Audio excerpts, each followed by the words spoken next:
Anong klaseng boat yung sabi niyong boat na sinakyan niyo? Yung maliit na puti. Maliit na puti. Sino yung driver na sumundo sa'yo? Hindi ko kilala. Ilan Ilan kayo daw sa kayo van? sa van? Tatlo po. Tatlo. Sino? Kaming tatlo. Sino? Sinong tatlo? Si Alice tsaka si Wesley po. Sabay kayo ni Alice, lumayas dito sa Pilipinas. Opo. Biyahin niyo ni na Alice para umalis sa Pilipinas na bumiyahe ko kayo mga 5 oras. Dumating ba kayo sa Pangasinan? Hindi po. Alam ko Pangasinan hindi. Hindi Pangasinan ang inabot nyo. Kasi ano siya eh.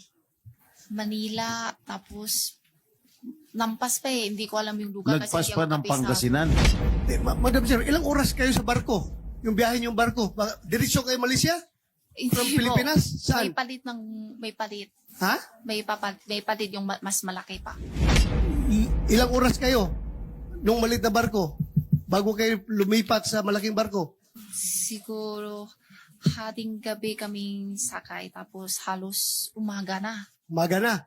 Tapos yung malaking barko, Pero hindi pa masyalo kita yung yung malaking barko ano siya? Pasaheroan, cargo ship, o fishing ship?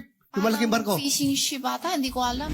So, fishing ship dahil may nakita kayong mga lambat at mga isda? Yung lake na panghuli na fish. May net na panghuli ng fish. Tapos yun na, dumating na kayo ng Malaysia through that boat. May palit pa isang ulit. Palit pa uli ng isang barko.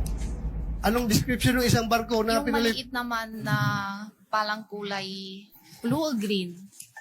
Yun na, diretso na kayo Malaysia. Opo.